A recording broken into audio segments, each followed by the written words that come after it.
Good afternoon. Good afternoon. Good to see you. It's good to be here.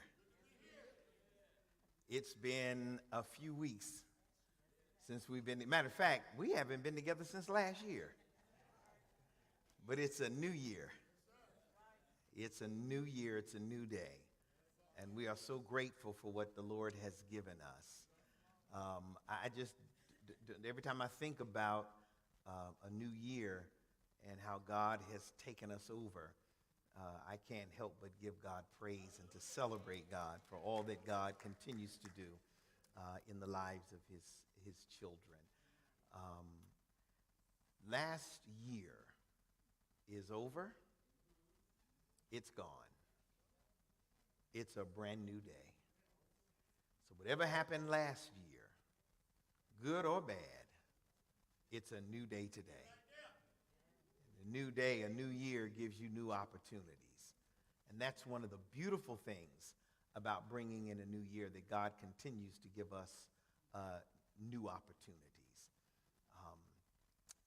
So I want to move rapidly because I have something that I need to give to you. Can I give you a reminder? Can I give you a reminder? Here's my reminder. Matthew chapter 18 is my reminder. My reminder is Matthew chapter 18 is my reminder. And beginning at verse number 15, that's my reminder. All right? And when you have it, say, "Thank you, Jesus." If you're still working on it, it's on the screen. And it reads thusly. From the New Living Translation, it says, "If another believer slaps you upside the head,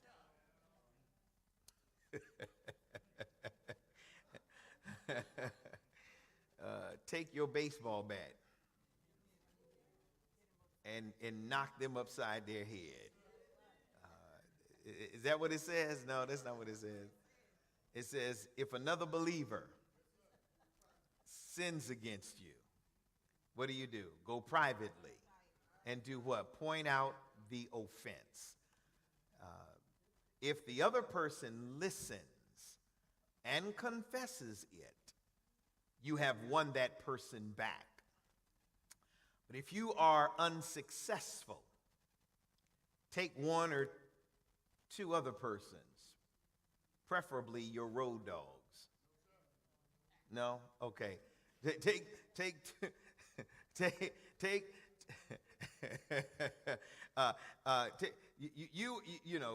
two or three others with you and go back again, so that everything you say may be confirmed by two or three witnesses. How many of you know that you need witnesses? If the person still refuses to listen, they refuse to listen, then you do what? Take your case to the IRS. Take it to the church, right? Take it to the church. And then if he or she won't accept the church's decision, it says, treat that person as a pagan or a corrupt tax collector.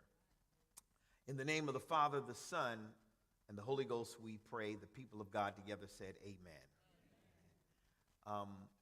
I want to finish or do my best to complete this conversation regarding a conflict resolution. I'm going to be giving you a lot of notes today, and I'm going to be moving fast. So it's okay for you to take your cameras out and take pictures of some of the slides that are going to be before you. I wouldn't necessarily try to write it down because we're going to move fast, okay? This text, really briefly, it outlines what is called a three-step process. A three-step process. First, going to the person alone. Second, take one or two witnesses. And third, telling it to the church.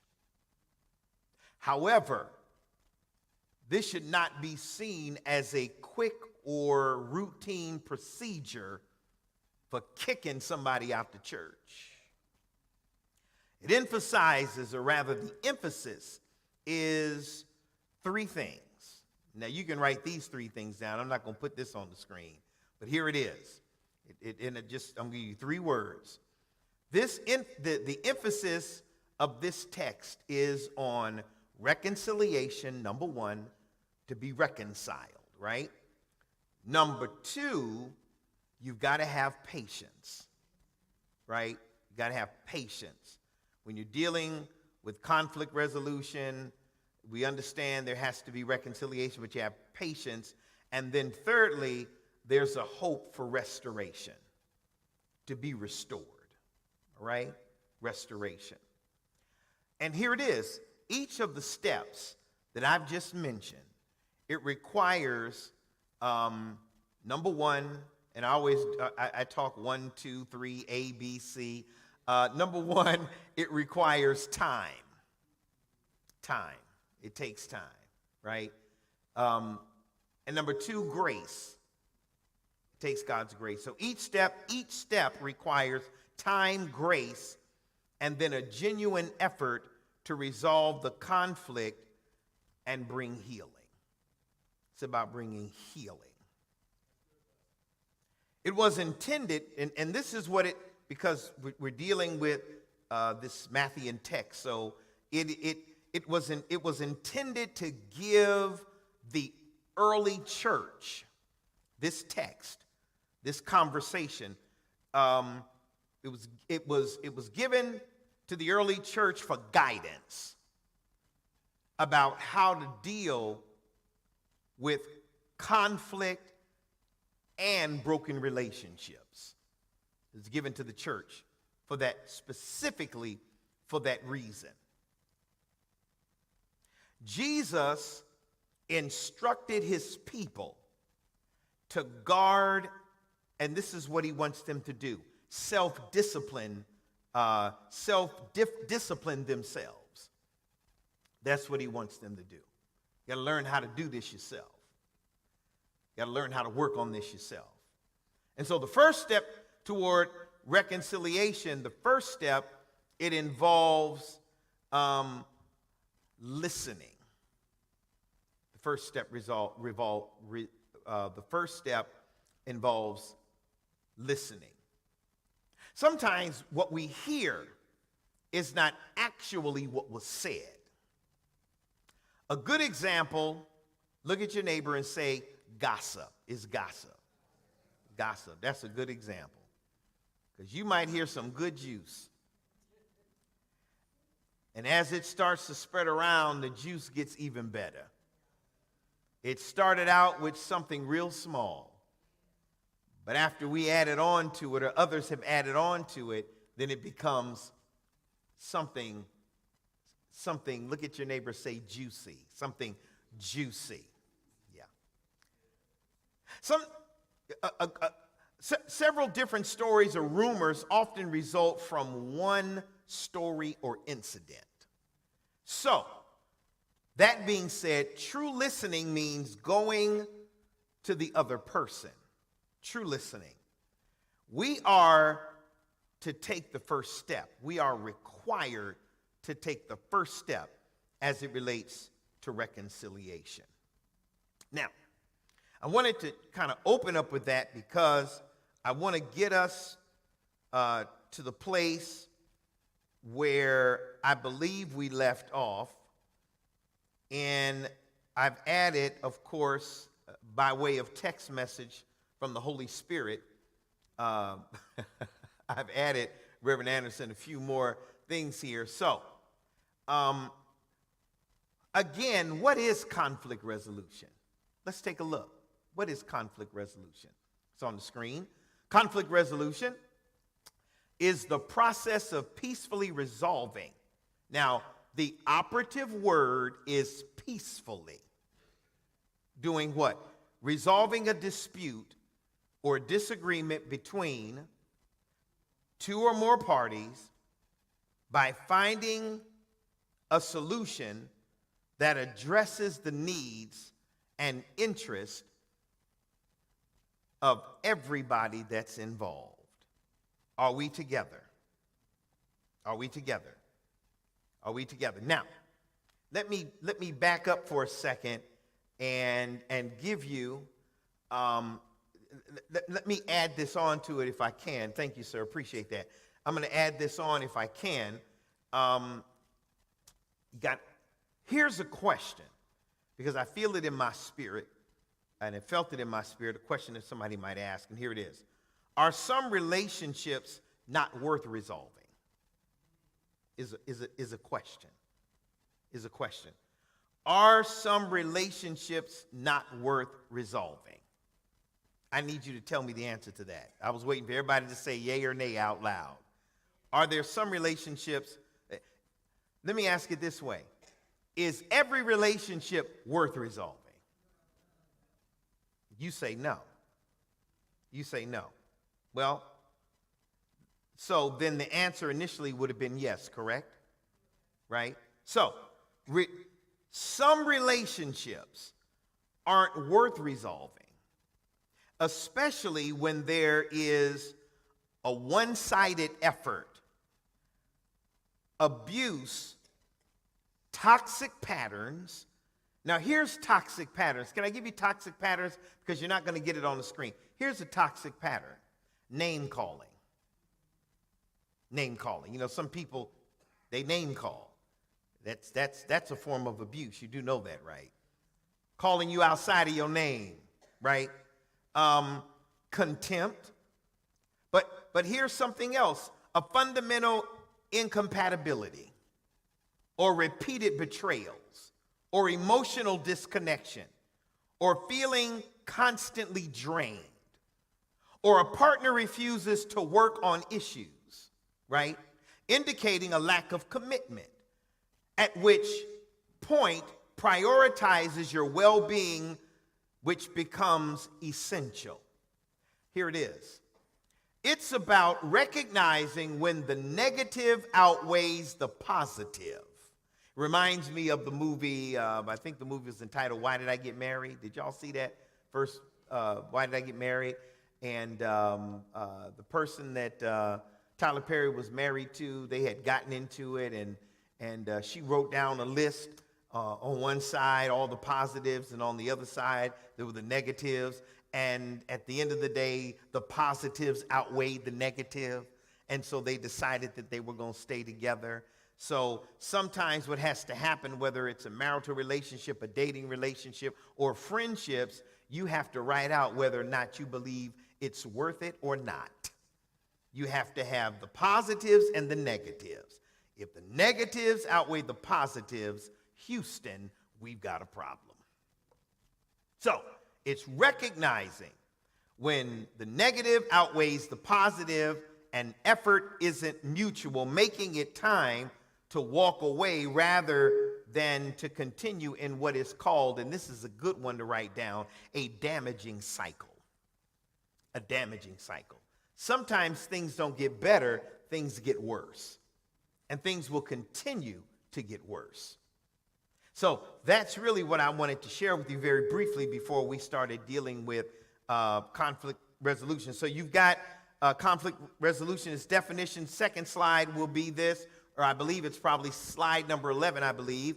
It involves communication, right? Conflict resolution, it involves communication and negotiation to reach a mutual acceptable outcome, often using techniques like active listening, compromise, and sometimes mediation.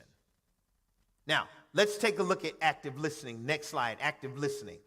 Active listening is a conscious commitment, or communication rather, skill where you fully focus on, you understand and interpret and respond thoughtfully to a speaker, paying attention to both their words and nonverbal cues. like their body language and their tone. The question is, why? Because you're attempting to grasp their complete message, build trust, and avoid misunderstanding. Secondly, let's look at compromise. You all know, I'm not trying to insult your intelligence by dropping some of these definitions up here. What does it mean to compromise? Compromise is an agreement or a settlement of a dispute that is reached by each side making what? Concessions. You can't always have your way. Look at your neighbor, say, you can't always have your way. You can't always have your way, but the truth of the matter is most folk always want their way. And we'll never be able to move beyond conflict if we're always seeking to have our own way. And then thirdly, and I'm going to talk about this in a few moments, sometimes we talked about mediation. Mediation. I'm going to get to that in just a second. Let's go to the next slide. The goal is, here's our goal. Our goal is to end the dispute without violence or acrimony. And when done well, to strengthen relationships. At the end of the day, that's what we're attempting to do. We're attempting to strengthen relationships. Now, other items, let's continue to move on. Other items, which are 5 for conflict resolution, include, number 1, it's on the screen, it includes conflict management. Can y'all read that? Can you see it? I guess you can see conflict management, but that other side is really small. Oh, you can read that? Okay, so it's a process of identifying and handling. Identifying will stop it. Identifying and handling, right?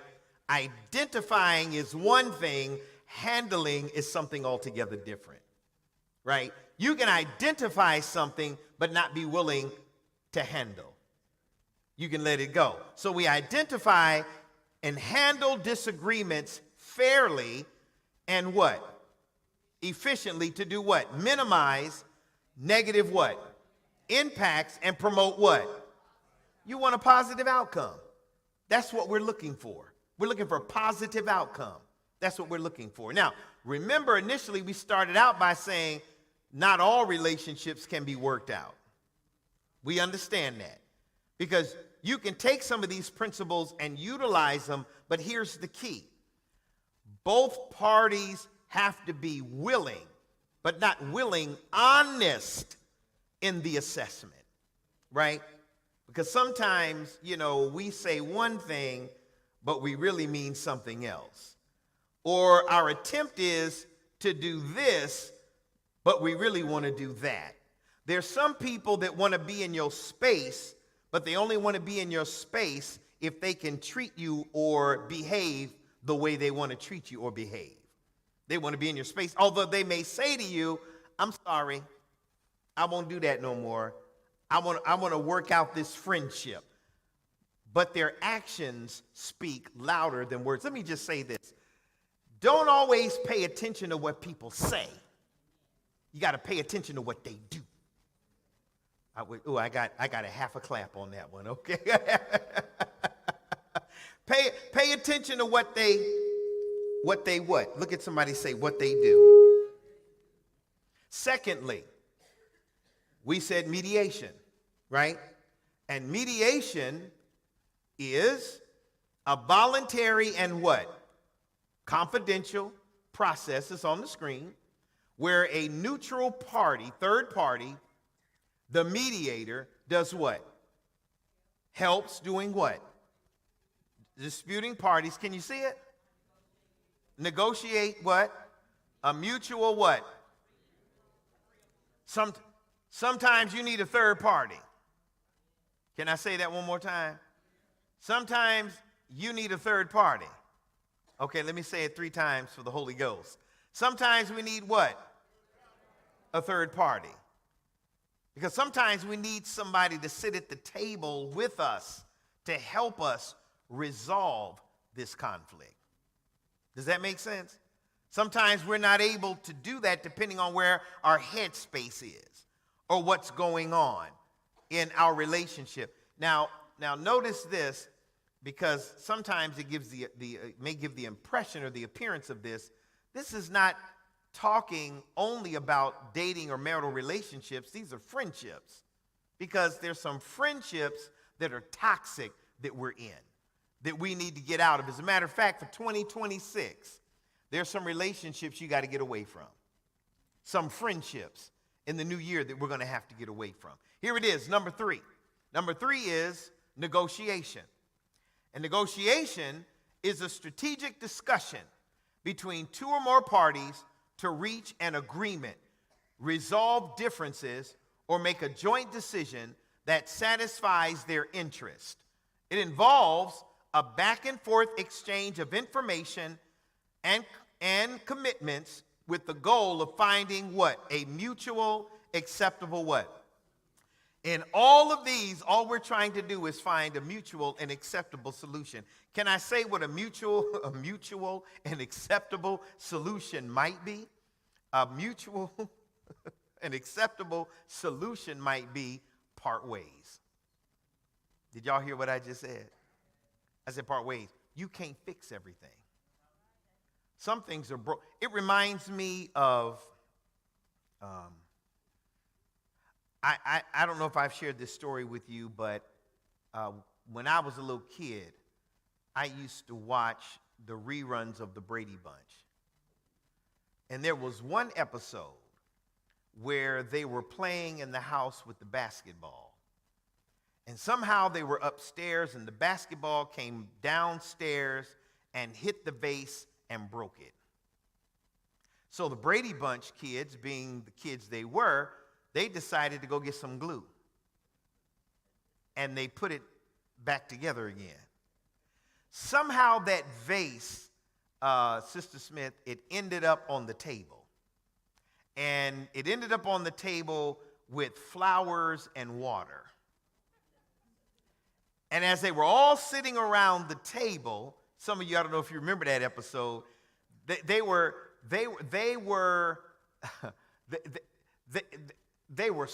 sweating bullets sitting around the table. After a while, they were sitting there, water started to trickle out of the vase. It reminds me of a time when my mother was very clear, First Lady Brown, that she didn't want us climbing through. See, what had happened was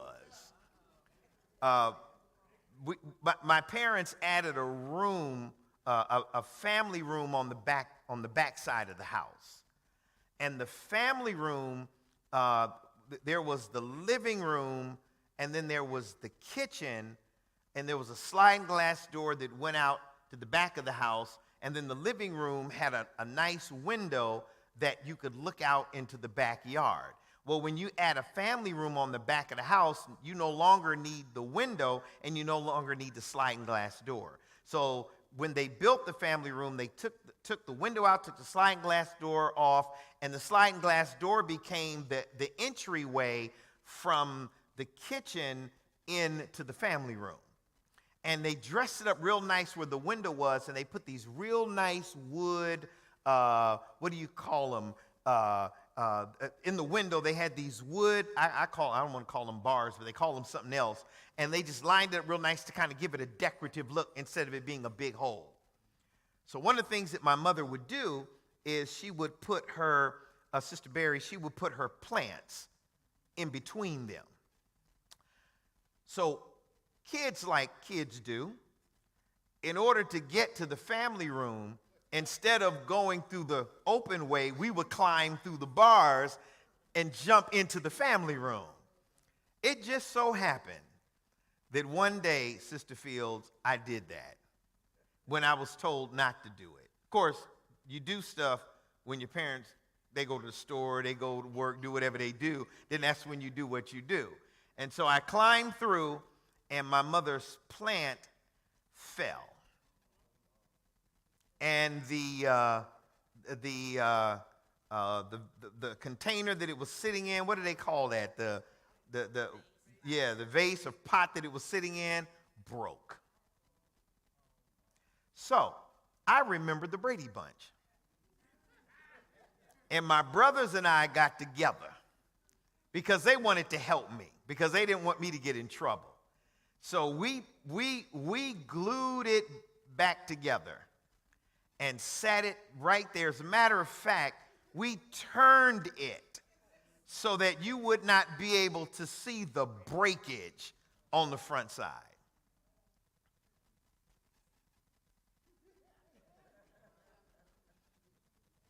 So I decided to go to bed early that night. Anybody ever go to bed early when you know you did something wrong, but I go to bed early so I don't get in trouble?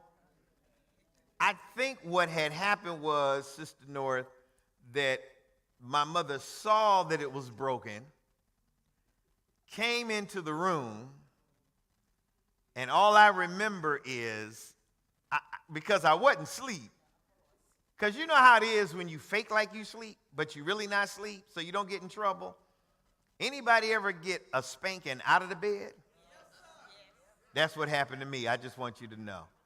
And so whenever my mother comes here, I need you to do me a favor. I need you to spank her for me. Will you do that? Because I got it real good. What's my point in all that? Here's my point. No matter how much we tried to put that thing back together, it just wouldn't work.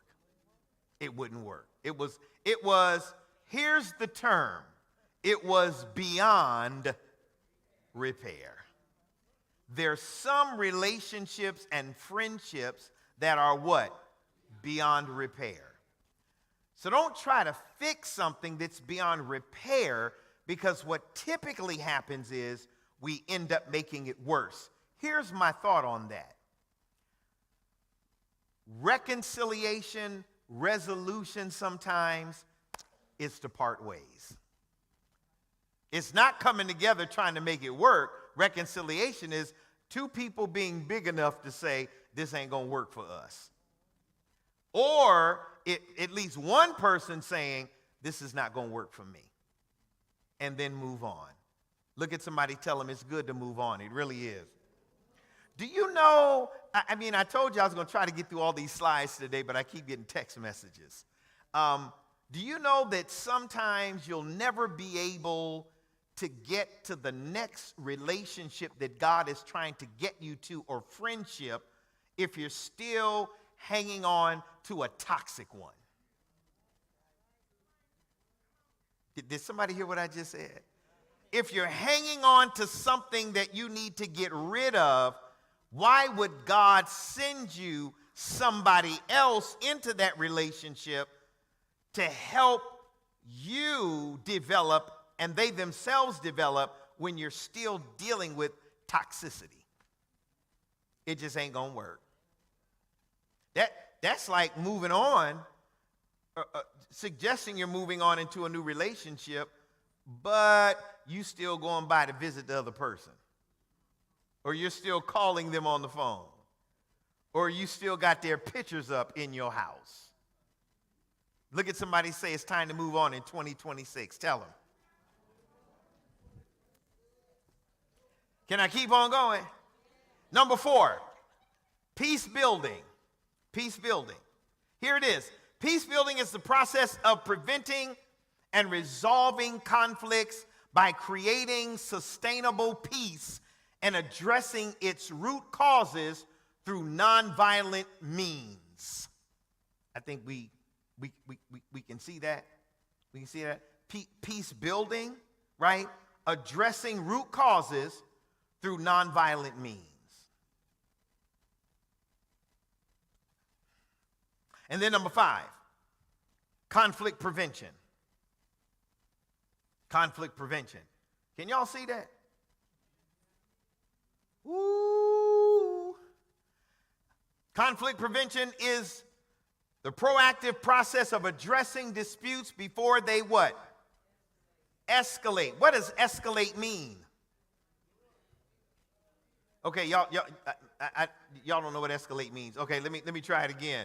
It is the proactive process of addressing disputes, right?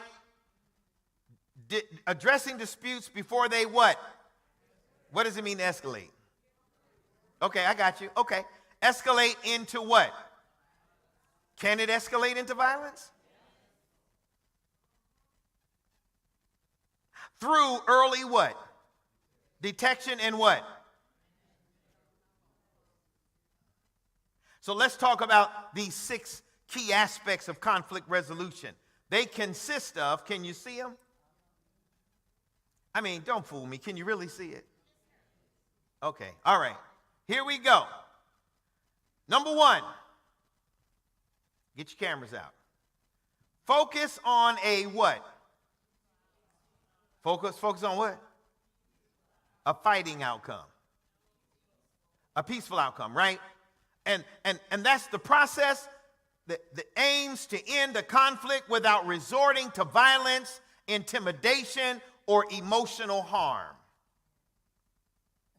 Number 2, mutual agreement. Mutual agreement. Mutual agreement. The ultimate goal is to do what? Find a what? A solution. What can a solution possibly be? We talked about it a minute ago. A solution, because I want to make sure we understand this. A solution can possibly mean to do what? Yes, I heard it. Who said that? Separate. Yeah. Possible. I got to say that because what's going to make you healthy and what's going to help you as you move into 2026 is to realize that there are some relationships you need to get away from. Can I tell you something that there are even some family members we got to get away from. Did y'all hear what I said? There are some people in our family that we can love from way over here. Did y'all hear what I said? I'm trying to help somebody. I felt it in my spirit. The Lord told me to say it again. There are some people in our family that we can help or love from 6 states away. Did y'all hear what I said? Hey, there's some people that are in your space. And they're in your space because they've been playing the space game with you a long time. And the space game is the only person I have is you. I can't do this without you. I'm so grateful that I have you. And without you, I wouldn't be able to eat like I do every day. Without you, I wouldn't have a roof over my head. Without you, I wouldn't even have this car that I'm driving. Without you, I wouldn't have insurance. Did y'all hear what I just said? Look at somebody say, that's game playing. The game is to hit you in your emotional center so that you say to yourself after a while, or you start to agree with them after a while to say, you're right. Let me go on and give you this money every month for you to do all of this. And guess what they're doing? Sitting around doing absolutely. That's why I said you can listen. The reason why I said 6 to 7 states, because some people can't handle in-state. Y'all missed what I just said. Some people are not strong enough to say, get out. Okay, I just felt it in my spirit. I did. About 10 of y'all said, I am. There's some people that are in your space, they need to get out of your space because they don't mean you any good. Can I tell you something? I hate to say it like this. It's not your responsibility. You didn't, I think I said something on Sunday about being responsible, right? You didn't make the car loan, they did. You didn't make the debt, they made the debt. Ooh, here it is. Here's another one. I understand, but I'm going to say it like this, but I totally understand where I'm coming. You have to understand where I'm coming from. They determined and they decided that they loved each other so much that they were going to lay down together. And when they laid down together, 9 months later, here come baby.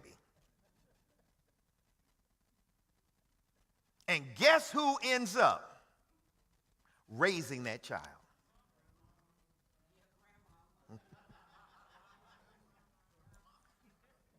Grandmama, great-grandmama. Because it's hard to resist. You can't resist goo goo gaga gee gee gee gee. So they hook you. And so you end up taking money out of your retirement. I got about 10 people in here say, preach, Pastor. I'm just trying to say. And you, listen, you were on your way to Cancun, Mexico. But now you can't go. Because now you've already raised yours. Now you got to raise theirs. I'm really trying to tell you something. There's some things you've got to say, ooh. Right, just say no. Now, I'm not saying you can't be a helpful grandparent or helpful grandparent. Do not take ownership. Because can I tell you something? If you do, they're going to let you. Y'all missed what I just said. See, this side right here, I hear a lot of responses. It's kind of quiet on this side. Let me come on over this side and speak a little. Are we together? We together. Sometimes grandmama, granddaddy, great-grandmama, great-granddaddy, you got to say no. Because they will drain you. I always say it like this. Now, again, I understand we love them and, we support all of that. But sometimes, let me use the word, sometimes we handicap them. Sometimes saying no helps them. And every time we say yes to them, it makes them worse. Do I have 5 people in here who can testify to what I'm saying right now? Anybody, you don't even have to tell me. You don't even have to tell me. Anybody ever done that, been there, done that, and you said, you know what, I ain't doing it no more? Are we together? I'm just trying to make sure. Let them be grown. They want to be grown. I tell them, if you're grown, get your own place. In your house, telling you what to do. In your house, coming in when they feel like coming in. And we let them do it. Man, let me tell you something. One of the things, I'll never forget this. God rest his soul. My father, God rest his soul. He was like some of y'all folk in here. He was a military man. And he ran a tight ship. And even as we got older, Reverend Van Dyke, we got older, and we thought as we got older that there were some things, because we thought we were older and we were grown, we'd be able to do. And one of the things we thought we'd be able to do is kind of come and move around in his house as we wanted to. Guess what? I'll never forget my father sitting me at a table one time. Man, I'm telling all my business. I don't tell all my business. I'm giving away my good Christian boy image. I remember my father sitting me down one time and telling me, these are the rules. Now, you got one or two choices. Either you follow the rules or there's the door. Man, I learned how to follow the rules real good. I learned how to be in when I was supposed to be in. Not that I wasn't out doing nothing. Okay, anyway, let me give I just remember. I remember. And so I learned, some of those behaviors or some of those, how my father was, and I always used to say, Brother Kelly, I ain't ever going to be like him. And the more I say that, the more I'm just like, I wish my children would say, okay, my wife's sitting there. See, she the one that's going to let them do whatever they want to do. But I'm the one that you ain't going to get away. I'm just trying to say. Sister Sawyer, thank you, Sister Sawyer. You agreed with me. It's all Sister Tillett. Okay, thank you. No, actually, she probably tough, just as tough as I am. Okay, here we go. Where did I leave off? Did we finish that? Did we finish mutual agreement? Okay, what are we on? Number 3, communication is what? I learned very quick from my father, communication is crucial. I learned very fast. Very, very fast. I just, as I sit here and think about all these stories that my father used to say even beforehand, I remember him saying, if you do, and if you do, and if you get, this what's going to happen. You on your own. You going to handle that. I mean, you understand what I'm saying? He was trying to teach us responsibility. And by God's grace, I'm so glad that he did. Communication. Effective conflict resolution relies on what? Fake communication. What's it say? Open and what? Honest what? Communication? And remember we talked about active listening a little earlier, so it includes active listening to do what? Understand different perspectives. I dare you, because you're scared to do it, I dare you to look at the person next to you and say, you don't know everything.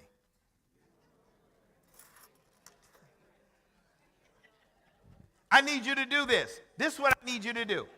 I need you to look up here at me, and I want you to say this on one accord, and I want you to say it loud. On the count of 3, I need you to say, Pastor, you don't know everything. On the count of 3, and I need you to say it loud. Some of y'all can't wait. 1, 1, 2, 4, 4, 5. 1, 2, 3. Yes, I do. No, I don't. Thank God I don't. Oh, man. See, why did I say that when my wife is sitting in here?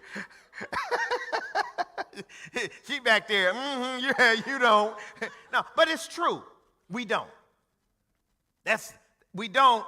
So we have to value each other's perspective, because we don't know. And so we have to value. Look at somebody, say, I value you. I do. I don't like you, but I value you. Tell them.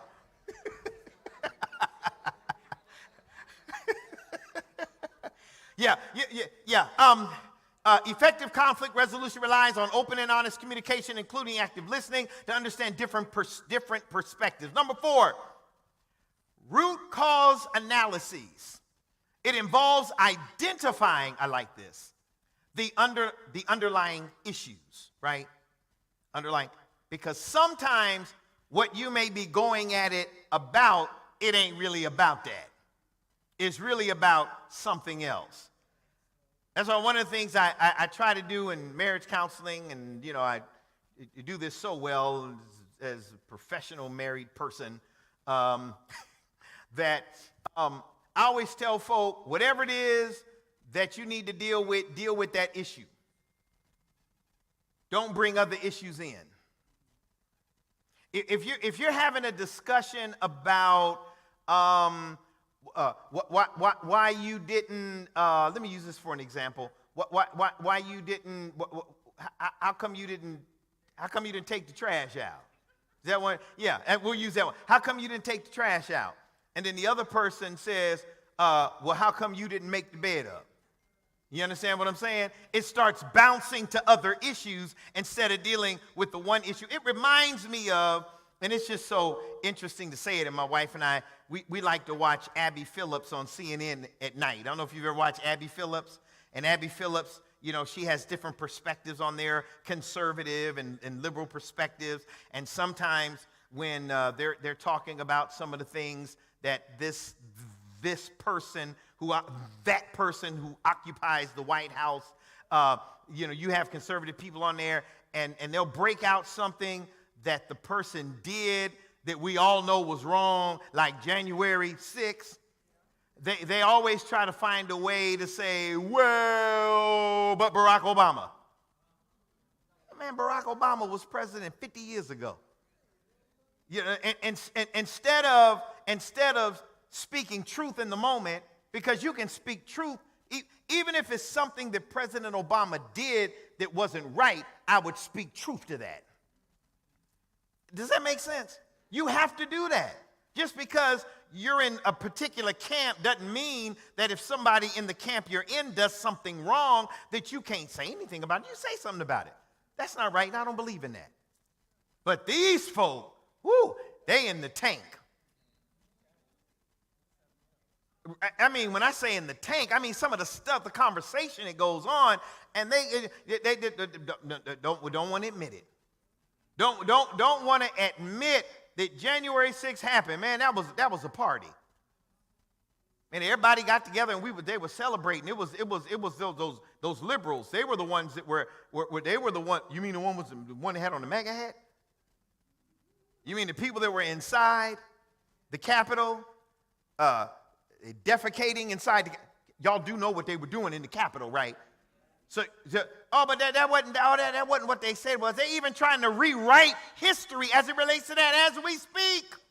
You go on a government website right now, and they're changing the narrative as it relates to what happened. Some people just can't say, I mean, if it's wrong, it's wrong. Say it. Ye shall know the truth. Shall make you what? You don't speak truth. There's no freedom. Okay. All right. So we talk about underlying issues and interests that cause conflict rather than just addressing surface level arguments. We got that. Number 5, diverse methods. Diverse methods. Various techniques are used, such as what? Negotiation. Are we together? Are we together or are we not together? We got number 5 up there? Are we together? I don't hear you. You know where I got that from, Ray? Gomer Pyle. Remember Sergeant Carter? Okay, y'all forget. Y'all don't remember that. Okay. All right, here we go. Such as negotiation. What? What else? Mediation. And mediation again is what? Where a third party does what? Assist. And then what? Compromise. Compromise. Compromise. Look at somebody say compromise. Compromise. Number 6, relationship building. Successful conflict resolution can lead to a more positive atmosphere, increase trust, and improve relationships in what? Yeah. And professional and social settings. Let's continue. And I like this. This one I really, really like. John Maxwell. I like this. He lists 12 ways to what? Constructively what? Manage. Are we still together? Can y'all see it? Y'all can't see that. What's it say? 12? And 12 ways to what? Right. So you have 12 ways to what? Constructively manage conflict, and 12 ways to destructively manage conflict. So let's take a look. Can we take a look? Here it is. What's number 1? Yep, agree on a time and place to do what? Have a conversation. That's constructive management. Here's destructive management. Catch the other person off guard. Y'all see it? Is it done that way? I want to make sure.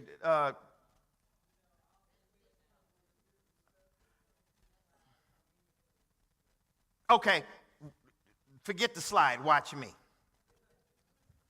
Here it comes. So we have constructive management and we have destructive management. So, and they're side by side. So number 1 says, agree on a time and a place to talk it out, to have conversation. That's on the constructive side. On the destructive side, it says, catch the person off guard. Now you determine which way to go. Either you're going to agree on a time and a place to work it out, or you're going to catch them off guard so you can jack them up. You make the decision. One is constructive, one is what? Destructive. Number 2, Number two is assertively, honestly express your feelings. You have to be honest about your feelings. Assertively and honestly express your feelings. Now, that's on the constructive side. Now, here's the destructive side. Passively suppress your feelings. Right? Avoiding to or pushing down emotions, especially negative or painful ones, without consciously processing them. Which one you gonna do? You gonna be honest about expressing your feelings? Or are you gonna be quiet or passive and push it off to the side and just let things go the way they go? Yes. Yes.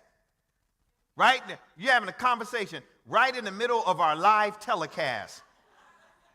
Everybody's watching live. They can't hear nothing you saying back there, but only because you look familiar, talk to me.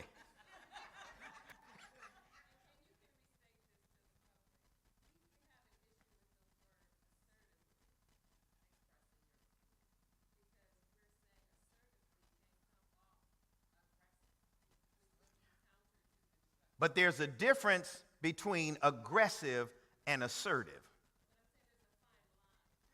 Right. So let me help you. Don't go to the aggressive side. Stay assertive, but not aggressive. Assertive just in terms of, okay, I need to say what I need to say without being so aggressive that it causes the other person to put up their dukes. Oh, I'm sorry. You're the negotiator.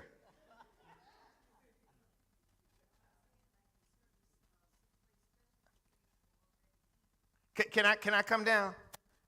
Let me come down. Because I feel like I'm so far away. Come on down. You're the next contestant on The Price is Right. Yes, ma'am. Troublemakers.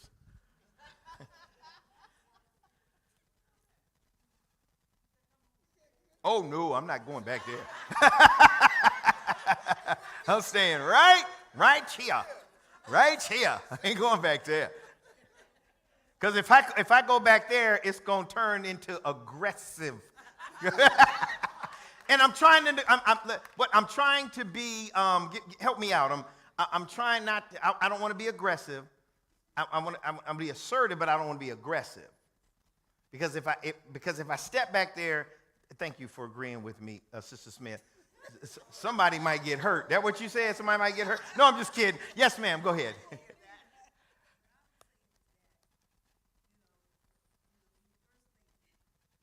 You threw her in there too. Go ahead. Uh-huh.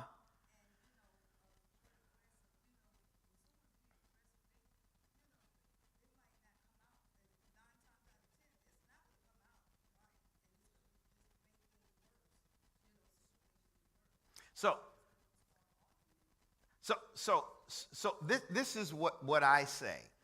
If it's and that's not the space that I was in sharing that piece, but it can get to that space, right? If it gets to that space, here it is. Cooling off period. In other words, sometimes you got to go put the brake on and say we need to reconvene because where we're going is not a good place. Oh, you still want to work with this? Come on.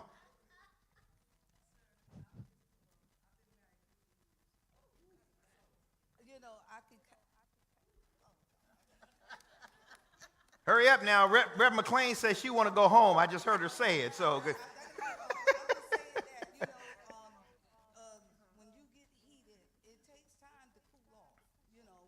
It does. So talk to me then. So let's work with this for a second. So we having this conversation. It's aggressive and we going, right? And all of a sudden it's like, all right, we need to take a break. No, we ain't taking a break. Is that what you're saying? And then what? So you go, all right then. What we gonna do? Because it takes two to agree. It takes two to agree. And that one person. Not all the time. Not all the time, because one person can say, I ain't, and the other person says, I am, but I ain't. Then what you gonna do? I'll talk to you later. See what I'm saying? Right. You can't talk by yourself. That's what I No. I'm saying move away Right. so that things can cool down. Right. Separate. Then we can come back and have a conversation later. That's what I'm saying. Because it's not going to always, and I get where you're going, and I appreciate the question. It's important. You're not going to always, it don't always work like this. Watch this. It don't always work like this. I'm so upset because you called me a name. I'm so sorry I called you that name, and I apologize, and I'll never say it again. Okay, thank you, and y'all skip through the tulips and walk away. It don't work that way, right? Because sometimes a person, and it depends on how we convey that. You know, I don't like what you said. What did I say? Well, you said da-da-da-da-da. Well, you deserve for me to say da-da-da, because what you did. Now, here we go. Somebody's going to have to be strong enough to say, time to take a break. Right? And when I say strong enough to take a break, that might be those of us who are sitting in this room who are well, maybe I better not say it that way, because sometimes believers are worse than non-believers. But those of us that are believers should, because really, here it is. Remember, the conversation started this way initially. All of this conversation that Matthew is having has to do with those who are believers, right? Because remember, we identified when we looked at all three stages. The first thing, you go to the person, have a conversation with them. It don't work. Then you go get some other 2 or 3 others, and y'all have a conversation, and that don't work. And then you go to the church. The reason why it's for non-believers, because a non-believer ain't coming to the church. If I'm a non-believer and we at stage number 3, and I say, well, come on, we're going to go to the church. Man, I don't go to nobody's church. I ain't going. It's for us who are believers. Why? So that we can manifest how we practice and our characters and our behavior here, out there. It's